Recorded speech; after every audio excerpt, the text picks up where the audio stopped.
आज आवाज नहीं आ रही है, मुझे ही नहीं आ रही कि सबको नहीं आ रही है? मुझे भी नहीं आ रही आवाज बिल्कुल भी।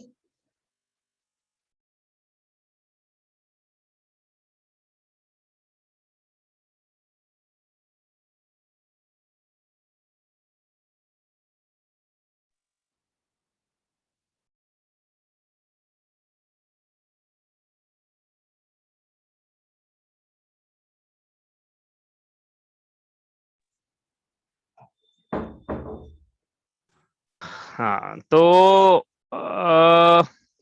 आश्रव मतलब यहाँ पे बताया अभी बस यही कि मिथ्यावृत्ति प्रमाद कषाय योग्य भाव आश्रव है, और मिथ्यावृत्ति प्रमाद कषाय योग्य द्रव्य आश्रव का द्वार होने से जो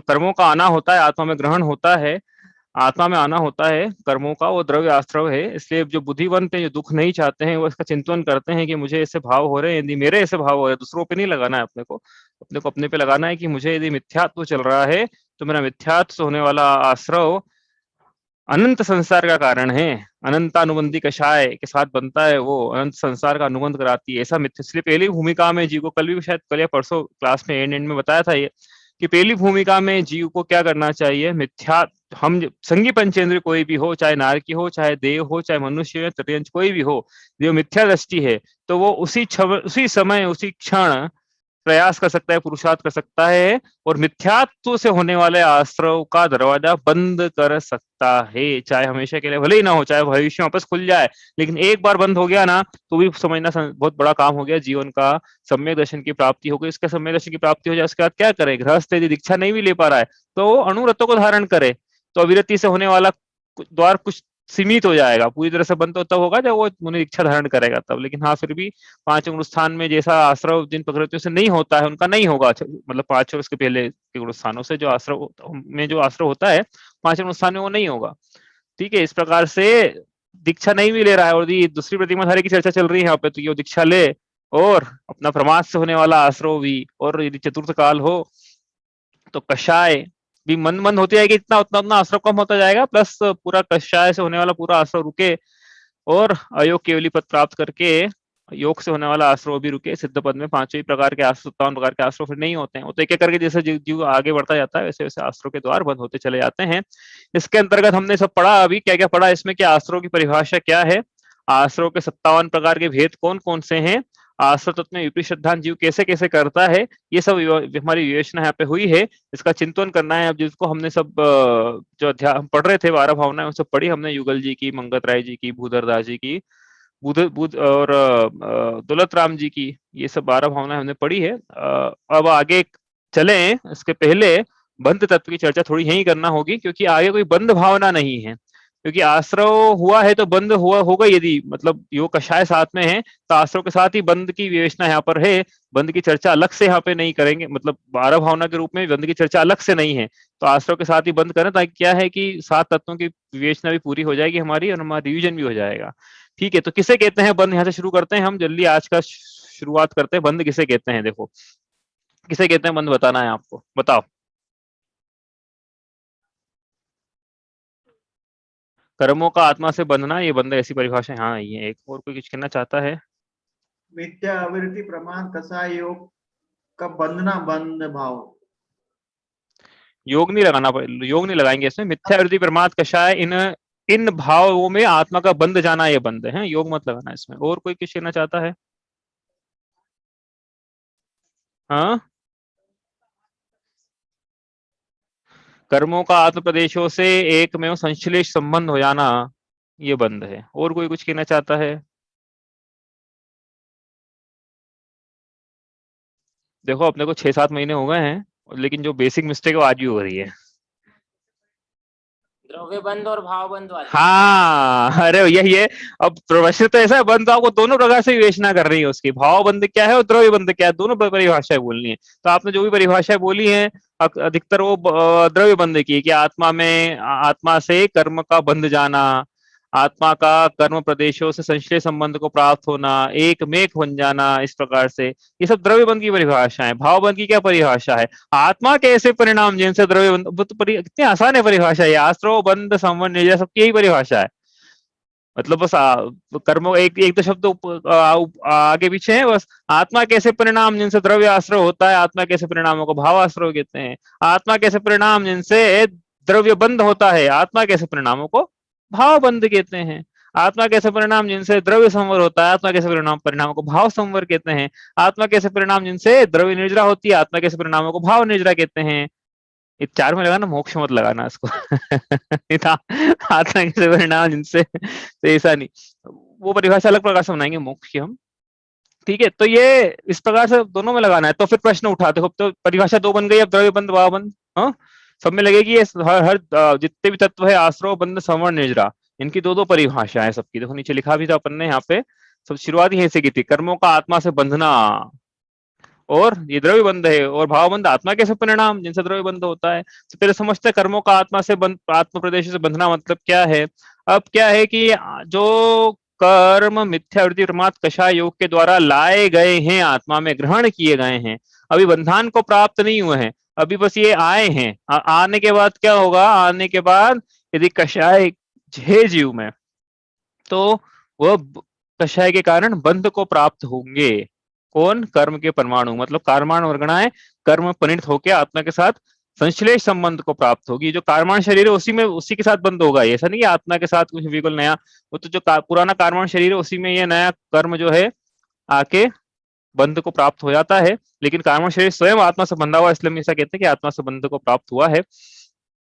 तो ये है क्या है, द्रव्य बंध। और भाव बंध मतलब आत्मा, हाँ जो 9 कर्म रहते हैं, मतलब मिथ्यावृत्ति प्रमाद कषाय योग के निमित्त से जो कर्म आते हैं उन्हीं को आश्रव कहेंगे। जो 9 कर्म रहते हैं वो आश्रव की गिनती में नहीं आएंगे ना।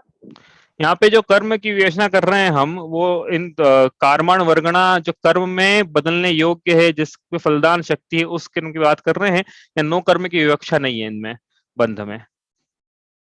बंध का जो प्रकरण आएगा यहाँ पे, उसमें 9 कर्म की विवक्षा नहीं है, उसमें सिर्फ द्रव्य कर्म की है। जो कर्म की विवक्षा चल रही है हमारी कार्माण वर्गणा वाले, उनकी विवक्षा है। 9 कर्म वर्गणा वाले कर्म की विवक्षा यहाँ पे नहीं कर रहे हैं हम। तो क्या कह रहे थे हम, मिथ्या अविरति प्रमाद कषाय योग, इससे योग से कर्म आए थे आत्मा में, अब वो मिथ्यावृत्ति प्रमाद कषाय इन परिणामों से बंध को प्राप्त हुए। जैसे उदाहरण के लिए खिड़की है कमरे में, उससे धूल अंदर आ रही है और दीवार से टकरा रही है। अब दीवार पे यदि चिकनाई है तो वह धूल दीवार पे चिपकेगी। दीवार में चिकनाई नहीं है तो बस आएगी और उसी समय नीचे गिर जाएगी। तो यहाँ पे चिकनाई का मतलब क्या है, कषाय। यदि आत्मा में कषाय है तो योग के द्वारा लाए गए कर्म के परमाणु आत्मा से बंधन को प्राप्त होंगे। यदि कषाय की चिकनाई नहीं है तो फिर बंधन को प्राप्त नहीं होते हैं। ठीक है, इतनी बात समझ में आती है। मतलब सिर्फ योग है जीव में, ऐसी अवस्था हो सकती है कि सिर्फ योग ही हो, केवल ही होने से योग ही रहता है? ऐसी अवस्था हो सकती है जीव की सिर्फ योग ही है, मिथ्यावृत्ति प्रमाद कषाय नहीं है? हैं? अरे भैया इतना बेसिक क्वेश्चन है ये तो। हाँ प्रमाद कषाय नहीं है और सिर्फ योग है, हाँ ये तो 13वें गुण स्थान में तो रहते ही है ना। हाँ, सब यही बोल रहे हैं, 13वें गुण स्थान में ऐसा रहता है। 13वें में रहता है कि और भी कोई है, सिद्ध भगवान वगैरह ऐसा कोई और भी कोई है क्या जिनको योग योग है लेकिन बाकी 4 चीजें नहीं है? जब तक सिद्ध अवस्था में नहीं पहुंचेंगे तब तक तो योग रहेगा ना। चतुर्थ हाँ, गुण स्थान में भी बोल सकते हैं अपन, चतुर्थ में कैसे बोलेंगे? मतलब जब तक वो योग सिद्ध रहेगा, शिला, अच्छा योग रहेगा, ठीक हाँ है। देखो ये बहुत बेसिक, हाँ क्या बड़े बेसिक बेसिक चीजें हैं। तो गुणस्थान की योजना तीसरे ढाल में बड़े विस्तार से की है। चलिए क्या रिवीजन करना पड़ेगा, हर चीज का रिवीजन करना पड़ता है। मैं रोज सुबह रिवीजन कर रहा हूँ अभी, मतलब इसका नहीं कर रहा हूँ, बाकी जो मैंने पढ़ रखा है ना पहले, उसका मैं रोज सुबह रिवीजन कर रहा हूँ। मैं कुछ नया नहीं पढ़ रहा हूँ अभी, रिवीजन करना पड़ेगा। नहीं रिवीजन करोगे तो आप याद नहीं रहेगा आपको। आप सोचो कि बिना रिवीजन के तो 1-2 बार तो करना ही पड़ेगा, भले दिमाग में जम भी गया तो कोई पूछे तो बताना आना चाहिए। इतना बता करने के लिए, शब्दों में पिरोने के लिए रिवीजन करना पड़ेगा। 12वां गुणस्थान ऐसा है जहाँ पे जीव के लेश मात्र भी कषाय नहीं है, पूर्ण वीतरागता है, लेकिन योग है। सिर्फ 13वां गुणस्थान ही नहीं है, 12वां भी तो है। और सिर्फ 12वां ही नहीं है, 11वां भी तो है। तो 10वें गुणस्थान के बाद 11वां, 12वां, 13वां ऐसी अवस्था है जीव की जहाँ योग पाया जा रहा है, लेकिन कषाय कम से कम उदय में तो नहीं है, और 12वें 13वें में तो सत्ता में भी नहीं है। ठीक है, तो ऐसी अवस्था हो सकती है। तो वहां पे क्या हो रहा है कि योग के द्वारा कार्बन वर्गणाएं ग्रहण तो हो रही है 11वें 12वें 13वें में योग के द्वारा, 14वें में तो योग होता नहीं हो। यहाँ आपने बोला सिद्ध भगवान के पहले, सिद्ध भगवान के पहले सब नहीं है। 14वां गुण स्थान है वो अयोग केवली का है, अयोग केवली में नाम ही अयोग केवली है, इसका मतलब योग नहीं पाया जाता है वहां पे। तो 14वें गुण स्थान में योग नहीं है, सिद्ध भगवान के योग नहीं है। 11वें 12वें 13वें गुण स्थान में सिर्फ योग से होने वाला आश्रव है। और जब ऐसा होता है कि सिर्फ योग से ही आश्रय होता है, मिथ्यावृत्ति प्रमाद कषाय से नहीं है, साथ में नहीं है, तो योग से होने वाला आश्रय बंधन का कारण नहीं है। वो योग से जो आश्रय होता है वो बंधता नहीं है। क्यों नहीं बंधता है? क्योंकि दीवार पे चिकनाई नहीं है। चिकनाई नहीं है मतलब क्या नहीं है? कषाय नहीं है आत्मा में। तो इसलिए अरिहंत भगवान कैसे हैं? अरिहंत भगवान है कषाय रूपी चिकनाई से दूर हैं। सकल गेय ज्ञायक तदपि निजानंद रसलीन, सो जिनेन्द्र जयवांतनीत। इसके बाद क्या है? अरि रज रहस विहीन। अरिहंत भगवान कैसे हैं? शत्रुओं से विहीन है। कौन से शत्रु से? रज। रज शत्रु है हमारा, धूल से, धूल शत्रु है। धूल मतलब कर्म जो है शत्रु है। हाँ, इससे ढाल लेना है ना अपने को। तो रज मतलब रज पर, रज कण मतलब धूल, मतलब कर्म कर्मा वर्गाएं, इनसे अरिहंत भगवान विहीन है। साथ में रज के साथ और लगाया ना रहस, रहस से भी विहीन है। रहस मतलब चिकनाई से, चिकनाई मतलब कषाय। यहाँ पे मतलब जो कंपैरिजन क्या एनालॉजी लगाई है, तो धूल और चिकनाई, इससे मतलब किससे? कि कर्म से, और मतलब बंधने वाले कर्म से, और कषाय की चिकनाई से अरिहंत भगवान। ऐसा लिखा है, दुलत राम जी ने लिखा है ये भी, हरिरज रहस्यहीन। कौन सा? सकल के गायक दर्शन स्तुति है भाई।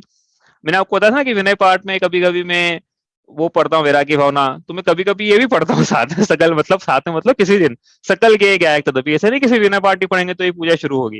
ये कोई भी देव स्तुति लो आप, कोई भी दर्शन स्तुति लो, प्रभु पतित पावन, समय ज्यादा नहीं है तो प्रभु पतित पावन, समय ज्यादा नहीं तो फिर मंगल पाठ ही। हाँ, तो ये आप जरूरत राम जी को ही पढ़ना, दर्शन पाठ अच्छा, उन्होंने बहुत अच्छे से लिखा है। ठीक है, तो अरिरज रहस्य विहीन ऐसे होते हैं। ठीक है, वो तो आगे चलते हैं। ये थोड़ा बहुत ना, ये तो बेसिक क्वेश्चन था, ये सब याद होना चाहिए, एग्जाम में आएगा सब ये। मैं तो पढ़ा, अब मैं तो ये बोलूंगा कि सब तो क्लास में हुआ है, अब आप पढ़ना, आपको रिवीजन आपको करना है। बार बार यहाँ रिवीजन करेंगे तो कुछ लोग तो बार बार रिवीजन ही क्यों करवा रहे हो, ऐसा हो जाएगा। ठीक है, तो ये होगी परिभाषा। अब अपन देखते हैं कि होता क्या है। जो कर्म के परमाणु थे, ये आत्मा में आ रहे थे, ढाल नहीं लगी हुई बीच में। ढाल तो सोमवार की बाद में लगाई है इसमें, ये ढाल बीच में नहीं लगी हुई है, ऐसी ढाल लगी ना, इसको हटा देना अभी। तो कर्म के परमाणु आत्मा में आ रहे थे। आत्मा में आने के बाद क्या हुआ? आत्मा के साथ वो बंधन को प्राप्त हो गए। बंधन मतलब लाइनें आ गई, लाइनें आ गई मतलब से लाइनें जंजीरें बन नहीं जाती है, लेकिन बोलते ऐसे ही कि पड़ी फिर जड़ कर्मों की जंजीर मेरे सर्वात्म प्रदेश, और फिर नरक निगोदो हुए सब निर्णय है सर्वेश। तो मेरे सर्वात्म प्रदेशों में कर्म की जंजीरें पड़ गई, बांध दिया कर्मों ने मुझे, संसार में बांध, संसार में रोके रखा इन कर्मों ने मुझे, इसलिए शत्रु हैं ये। सिद्ध नहीं बनने देते हैं कर्म, इसलिए शत्रु हैं। मेरे शुद्ध स्वभाव की प्राप्ति नहीं करने देते हैं, इसलिए अरि लिखा है इनको। अरिहंत जो है वो इन कर्म रूपी शत्रुओं का नाश करके अरिहंत हैं। ठीक है, तो ये ऐसी जंजीर पड़ी मतलब बताने के लिए है। तो ये इस प्रकार से बंध जाते हैं, किसके साथ? आत्मा के साथ। अब प्रश्न जो पूछ रहा हूं उसका उत्तर आप स्वयं ढूंढना, सोचना, अपना विषय नहीं है वो अभी, क्योंकि हम तो रिवीजन कर रहे हैं। सब कुछ ले लेंगे तो फिर भैया पूरी हो जाएगी दूसरी तीसरी ढाल। प्रश्न ये है कि आत्मा तो अमूर्तिक है, उद्गल के परमाणु मूर्तिक है, तो अमूर्तिक आत्मा का मूर्तिक कर्म के परमाणुओं से बंधन कैसे हो जाता है? आत्मा में तो स्पर्शन का गुण ही नहीं है, और आप बोल रहे हो बंध गया, चिपक गया फेविकोल की तरह। एग्जाम्पल भी आपने से दिया कि धूल दीवार से चिपक गई, तो चिपक सकती, क्योंकि इस दीवार में भी स्पर्श गुण है, धूल में भी स्पर्श गुण है, दोनों आपस में स्पर्श को प्राप्त और चिपक गए। लेकिन यहाँ पे जो रज कण है, धूल के परमाणु, इनमें तो स्पर्श है, लेकिन आत्मा जो है वो अमूर्तिक है, उसमें स्पर्श गुण ही नहीं है। तो अमूर्तिक आत्मा का मूर्तिक कर्म के परमाणु से बंधन कैसे होता है?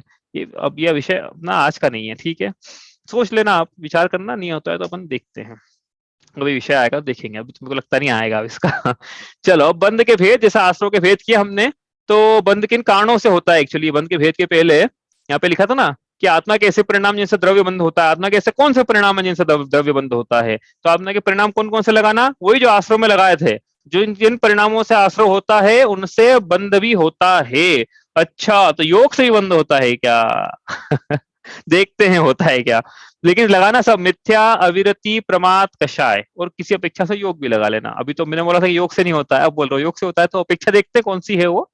तो मिथ्या, अविरति, प्रमाद, कषाय, इसकी हमने पहली चर्चा कर ली है, योग की चर्चा भी कर ली है, इसलिए इसमें नहीं कर रहे हैं। तो वही जो मिथ्या, अविरति, प्रमाद, कषाय भी पढ़ा था हमने आश्रमों में 57 प्रकार के, वही 57 प्रकार के इसमें लगाना।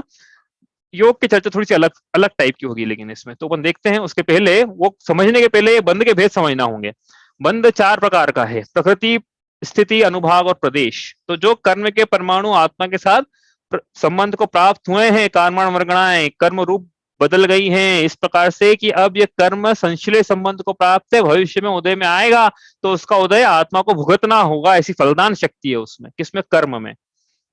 ये कर्म है। ऐसी कर्माण वर्गणाएं, कर्म की परिभाषा यही थी, कर्म ऐसी कर्माण वर्गणाएं जो आत्मा के साथ संश्लेष संबंध को प्राप्त हो, जिससे उसमें कर्माण वर्गणाओं में फलदान शक्ति हो, उनको कर्म कहते हैं।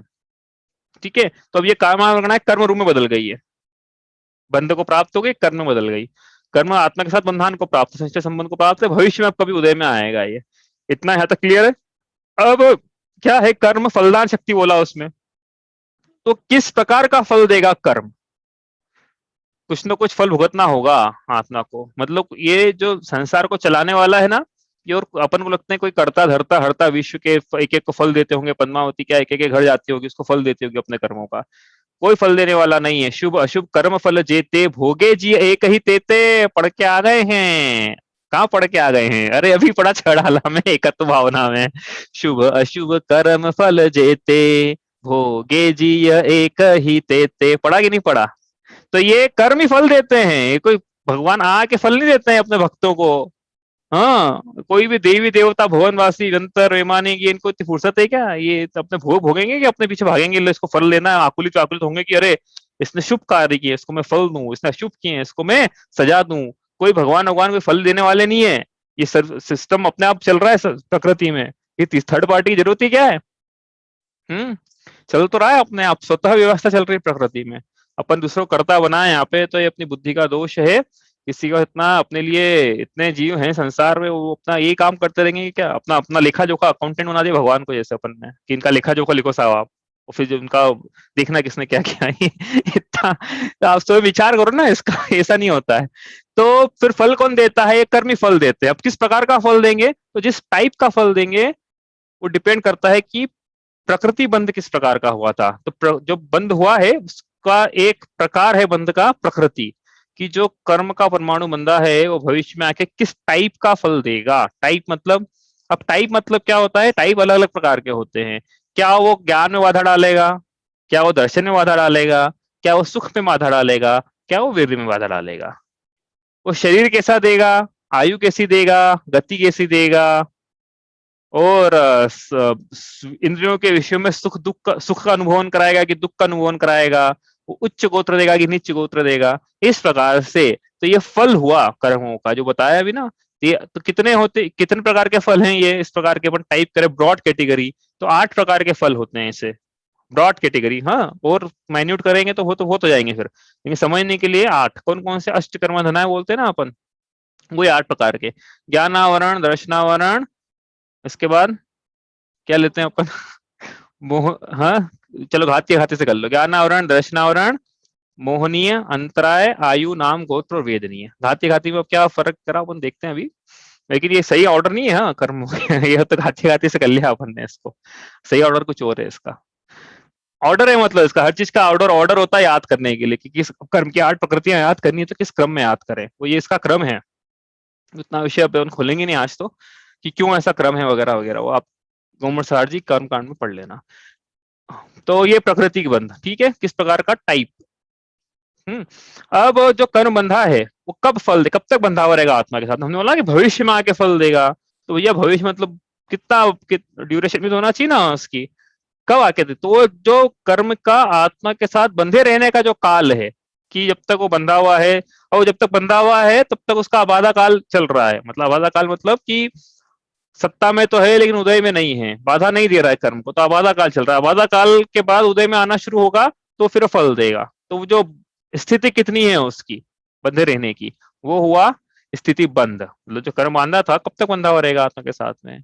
हम जो भी कर्म भोग रहे हैं, मनुष्य गति भोग रहे हैं, ये थोड़ी अभी कल परसों बांधी ऐसा थोड़ी है, बांधी होगी बहुत पहले, कभी सागरों पहले, उसका फल हो सकता है आज मिल रहा हो अपने।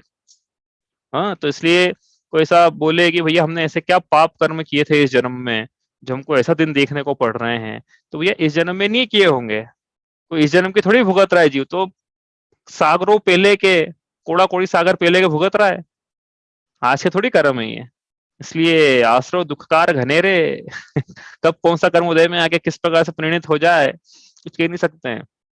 मतलब जैसा उसने बांधा है वैसा उदय में आएगा, कहने का मतलब ये हो सकता है उस कर्म में उस जन्म में अच्छे कार्य कर रहा हो, लेकिन फिर भी हो सकता है कि कोई पुराना पाप कर्म बड़े अनुभाग से उदय में आ जाए, ऐसा हो सकता है।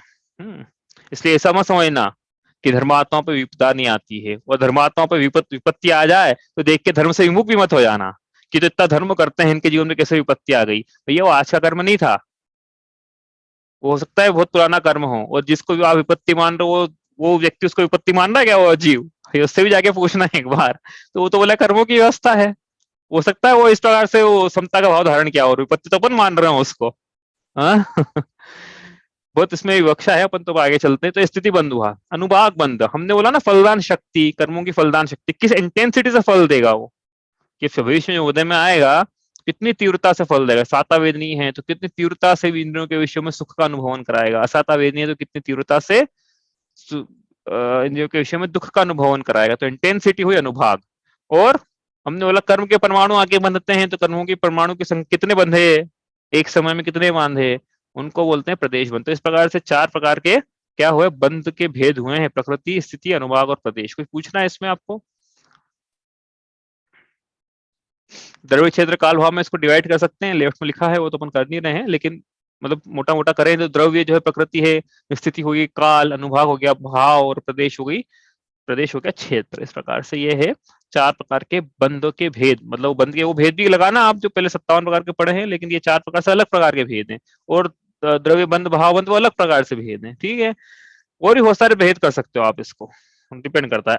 अब प्रकृति बंध हमने ऊपर लिखा है कर्मों का फलदान स्वभाव, तो कितना कितना टाइप का होता है, तो नीचे लिखा 8 प्रकार का होता है, ज्ञान आवरण, दर्शन आवरण, मोहनी, अंतराय, यहाँ पे भी घाते घाते से लिखा है अपन ने, आयु, नाम, गोत्र और वेदनी, ठीक है। ये 8 प्रकार के जो कर्म हैं, फल टाइप हैं, इनके फिर फर्दर डिवीजन है, भेद के फिर फर्दर प्रभेद हैं। तो ज्ञान आवरण कर्म 5 प्रकार का, कौन सा, मति शुद्ध दोहे परोक्ष अक्ष तन ते उपजाही, अवधि ज्ञान मन पर ये दो है देश प्रत्यक्षा, और सकल द्रव्य के गुण अनंत पर्याय अनंत, ऐसा नहीं होना, हाँ ऐसा नहीं होना बोलना पड़ेगा साथ में तो ये क्योंकि कर्म की विवक्षा ना, ये केवल ज्ञानावरण का उदय है तो केवल ज्ञान नहीं हो रहा है, बाकी सब तो इनके 6 उपशम से हो रहा है, केवल ज्ञान तो 6 उपशम से नहीं होता ना, ये तो छाई है। अब ये तो देखो, ये शब्द मैंने जो बोले ना अभी, कुछ लोगों को ऐसा लग रहा हो क्या क्या बोल दिया ये 1 मिनट में इतनी जल्दी जल्दी और क्या सब हो गया ये अपना।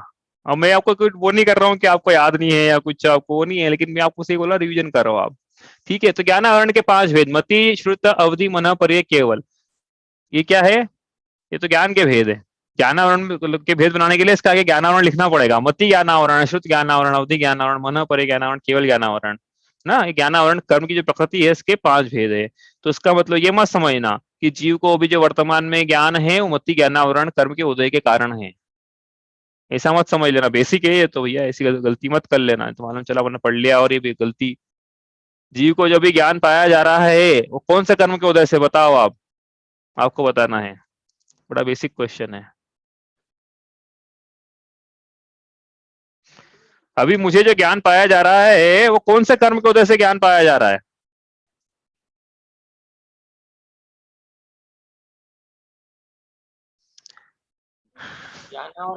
ज्ञानावरण कर्म के 6 से पाया जा रहा है, या 6 उपशम से पाया जा रहा है।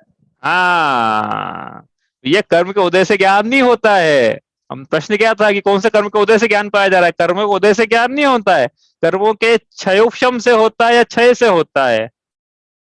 तो कौन से कर्म के उदय से, भैया कर्म क्वेश्चन ही गलत है, कर्म के 6 उपशम से होता है। तो अभी जो ज्ञान पाया जा रहा है, मान लो यदि मुझे सम्यक दर्शन है तो मति ज्ञान पाया जा रहा है, तो मति ज्ञान आवरण का 6 उपशम है उसमें।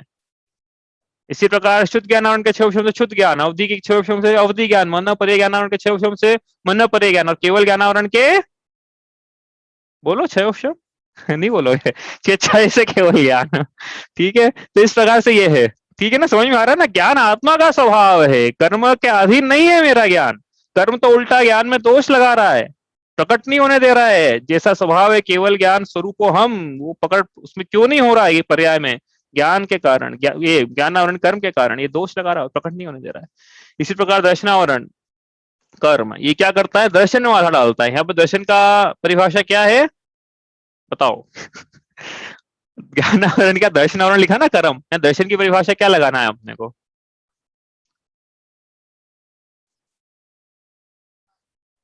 मान्यता, वस्तुओं का सामान्य प्रतिभास लगाना है परिभाषा है दर्शन की। भैया बहुत बेसिक बेसिक क्वेश्चन है, यदि ये नहीं आ रहा है ना तो फिर इसके बाद अपने को दूसरा शुरू करना पड़ेगा ग्रंथ जिसका नाम रहेगा बाल बोध पाठमाला। उसके बाद ये सिद्धांत प्रवेशी का ये पढ़ लिया है अपने को, रिवीजन करना पड़ेगा।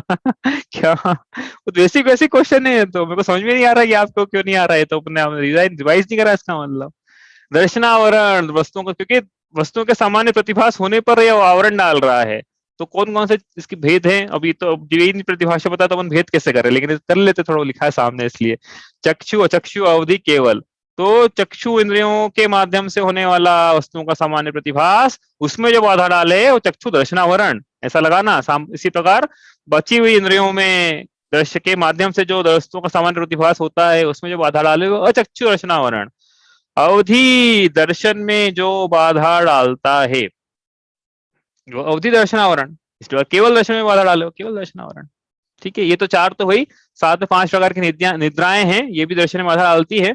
स्त्यान गद्य निद्रा निद्रा पिछला प्रछला, निद्रा और प्रछला ये नीचे से ऊपर निद्राओं की इंटेंसिटी है। प्रछला प्रछला मतलब सबसे हल्की नींद, और स्त्यान गद्य मतलब ऐसी गहरी नींद की नींद में चल फिर के घूम फिर के क्या क्या करके आ जाए, जो कि जागृत अवस्था में नहीं करे, सब काम सोए अवस्था में करके आ जाए, ऐसी नींद है ध्यान वृद्धि, है ना, सोमनिएम्बुलिज्म जिसको बोलते हैं इंग्लिश में। चलो ये हो गया ज्ञानावरण दर्शनावरण। समय तो बहुत हो रहा है, मेरे को उम्मीद थी कि अपन को याद होगा, लेकिन याद नहीं, तो थोड़ा अपन कुछ ज्यादा पढ़ना पड़ रहा है। मोहिनी है, मोहिनी के ज्ञानावरण दर्शनावरण का तीसरा कर्म मोहिनी है। मोहिनी सभी कर्मों का सरदार राजा, ये राजा, इसकी चेकमेट करनी है। बाकी सबकी तो प्रजा है, उनकी चेकमेट हो जाएगी। चेस के गेम में होता है ना, राजा की चेकमेट करेंगे, एक एक के पीछे नहीं भागना पड़ता है कि पहले इसकी करूं स्पॉन की ऐसा नहीं है, राजा की करो, बुद्धि वही लगानी पूरी। चेस के गेम में पहला मुंह जो होता है ना, वहीं से जो बुद्धि जो प्लेयर है ना चेस के, वो पहली मुंह से सोचना शुरू कर देते हैं कि सामने वाले की चेकमेट, राजा की चेकमेट कैसे करना है। वो सारी मुंह का इंटेंशन वही है राजा की चेकमेट। तो ये राजा मोहिनी कर्म, और इसमें भी जो राजा का भी जो मेन कहें कि इसमें भी जो महाराजा है वो है दर्शन मोह। तो दर्शन मोह की चेकमेट हुई तो पूरी कर्म की 148 की चेकमेट होना निश्चित है। इतना इसका मोह का इतना महात्म्य है कि पूजा की पंक्तियों में इसको स्थान मिल गया है, इतना मोह की महिमा है ये। यदि हमें इतना पढ़ने के बाद भी सम्यक दर्शन नहीं हुआ अभी तक, इसका मतलब मोह की महिमा है। इतना समझाने के बाद, हाँ पंडित जी ने पीली ढाल में लिख दिया, मोह महामत पियो नादी। हाँ, पीली ढाल की तीसरी पंक्ति, मोह महामत पियो नादी, ऐसी महिमा है मोह की। महिमा मतलब अच्छी महिमा नहीं है, कुख्यात है, विख्यात नहीं है। तो मोहिनी के 2 भेद, दर्शन मोह और चारित्र, ये तो भैया बहुत ही ज्यादा बेसिक है। ये यदि ये कुछ याद नहीं हो सके तो ये मोहिनी के 28 भेद याद कर लेना, तो आगे के प्रीवियस समझ में आएगी लोगों की। कहीं भी आप शास्त्र अध्याय सुनोगे ना, मोहिनी के 28 कर्म यदि याद है तो अच्छे से समझ में आएगी। हाँ, यदि शास्त्रों पे स्वाध्याय चल रहा हो तो, सास हो पे चल रहा हो तो फिर तो कोई फर्क ही नहीं पड़ता है। तो मोहिनी 28। दर्शन मोह के 3 भेद, मिथ्यात्व सम्यक, मिथ्यात्व सम्यक। तो मिथ्यात्व दर्शन मोह के उदय से जीव के किस चीज में बाधा आती है ये बताना है आपको। मिथ्यात्व दर्शन मोह मोहिनी, हाँ सम्यक दर्शन, हाँ दर्शन की समीचीनता में बाधा आती है। हाँ मतलब वही सम्यक दर्शन में बाधा आती है, मतलब मिथ्या दर्शन सम्यक दर्शन बाधा ही, मतलब दर्शन की समीचीनता में बाधा है, मतलब दर्शन को विपरीत बनाने का काम किसका है, मिथ्यात्व नाम की प्रकृति का। इस सम्यक मिथ्यात्व, इसका उदय आता तीसरे को पढ़ा, तीसरे गुण स्थान में इसका विशेष महत्व है सम्यक मिथ्यात्व। तो मिला जुला स्वाद है इसमें सम्यक का मिथ्यात्व का। और सम्यक्त्व नाम की दर्शन मोह की प्रकृति से जीव को सम्यक दर्शन की प्राप्ति होती है, ट्रू और फॉल्स। तो अपन ने पढ़ लिया इसको, ये फॉल्स है। इसमें तो उल्टा सम्यक दर्शन में चल मल अघाड़ दोष लगते हैं, छाया श्रमिक सम्यक दर्शन में। अब छाया श्रमिक क्या होता है, क्षय क्या होता है, सब आपको पता होगा ऐसा मुझे लगता है। छाया श्रमिक की परिभाषा बिल्कुल नहीं पढ़ेंगे आज। अब ये तो होगा 3 दर्शन मोह के भेद, और चारित्र मोह के फिर कितने भेद है, 25 में से 4 कषाय चौकड़ी और 9 कषाय। क्या काम है इनका, इनका नाम है अप्रत्याख्यानावरण सॉरी, इनके नाम है अनंतानुबंधी, अप्रत्याख्यानावरण, प्रत्याख्यानावरण, संज्वलन और नो नो कषाय। क्या है? चारित्र में बाधा डालती है। तो जीव का चारित्र कैसा है? क्षमा स्वरूपो हम, ऐसा चारित्र है मेरा, लेकिन क्रोध क्रोध नाम की चारित्रों की प्रकृति क्षमा में बाधा डालती है और क्षमा रूप होने नहीं देती है जीव। इसी प्रकार क्षमा, मार्दव, आर्जव, शोच ये जीव का स्वभाव है, लेकिन क्रोध, मान, माया, लोभ नाम के चारित्रों की प्रकृति में बाधा डालती है। इसी प्रकार वीतरागता जीव का स्वभाव है, लेकिन राग जो है, हाँ, इनमें से कुछ प्रकृति राग रूप है, कुछ द्वेष रूप है, ये जीव को वीतराग स्वरूप नहीं होने देती है। वीतरागता ही सार है। चारित्र मोह यदि है तो जीव ने जो वास्तव में ग्रहण करने योग्य उसी की प्राप्ति नहीं की है, बाकी सबकी प्राप्ति तो कर ही रहा है वो। तो सबसे पहले क्या करना है? इस राजा को हराना है, तो प्रजा हारेगी। शत्रु की सेना है ये एक्चुअली। अपन शत्रु का वो पढ़ रहे, राजा कौन है मंत्री कौन है, इसमें वो पढ़ रहे हैं अपन। हाँ, अब पढ़ा ना, अरिरज रहस्य भीन। तो ये अरिहंत जो है, इन्होंने शत्रु को परास्त किया, इसलिए वो अरिहंत है। अंतराय 5 प्रकार के, दान, लाभ, भोग, उपभोग, वीर्य। तो इनमें जब अंतराय में आपको जब कर्म की प्रकृति के नाम लिखना है, तो ऐसा मत लिखना दान, लाभ, भोग, उपभोग, वीर्य। ये तो शॉर्ट में लिखा हुआ है, यहाँ पे आगे लगाना पड़ेगा दानांतराय, लाभांतराय, भोगांतराय, इस प्रकार से। ठीक है। अब स्व पर के हित के लिए अपनी वस्तु का दान त्याग करना है, दान। इस प्रकार अपन ने पढ़ा था कि किसी इच्छित वस्तु की प्राप्ति होना लाभ है, पर पदार्थों का भोग करना, एक ऐसा उनका बार बार भोगी जा सके, उनका उपभोग करना। और वीर्य मतलब बल। तो ये ऐसा आत्मा का बल क्यों नहीं है कि वो उपवास नहीं कर पाता है, तो वीर्यांतराय का ऐसा उदय है। हाँ, हमको यदि कोई इच्छित वस्तु की प्राप्ति हो रही है, धन की प्राप्ति हो रही है, तो क्यों हो रही है? कि लाभांतराय का क्या है? क्षय या क्षयोपशम, कुछ भी बोल सकते हैं। हाँ, क्षय है या मतलब जैसा उस अवस्था में जीव को है, या तो क्षय है लाभांतराय का, या क्षय उपशम है। ठीक है। तो ऐसा लगाना है इसमें, उदय से प्राप्त नहीं होती है, क्षय उपशम से, क्योंकि ये तो आत्मा का स्वभाव है लाभ। अब यहाँ पे लाभ, अब आप पर पदार्थों में लगाए यहाँ पे तो अपन ने, लेकिन वास्तव में तो आत्मा का लाभ होता है, ऐसा आत्मा का स्वभाव है, उसमें बाधा डालने वाला काम लाभांतराय का है। अब ये समय तो हो गया है, इसलिए क्या है, अपन पहले समझ लेते हैं घाती घाती क्या होते हैं, फिर बच्चे भी विवक्षा अपन करेंगे कल परसों। तो ये जो 4 लेफ्ट में लिखे हैं, ये घाती कर्म है। घाती कर्म मतलब जो आत्मा के अनुजीवी गुण, मतलब ऐसे गुण जो आत्मा में होते हैं, उनका घात करते हैं, इसलिए उनका नाम है घाती कर्म, घात्या कर्म। कितने घात्या कर्म की प्रकृति कितनी है? ऊपर अपन गिनो इसको, तो 47 आएगी प्रकृति। ज्ञानावरण की 5, दर्शनावरण की 9, मोहनी की 28, अंतराय की 5, इसका टोटल करो 47 प्रकृतियां हैं। 47 प्रकृतियां घातियां कर्मों की है।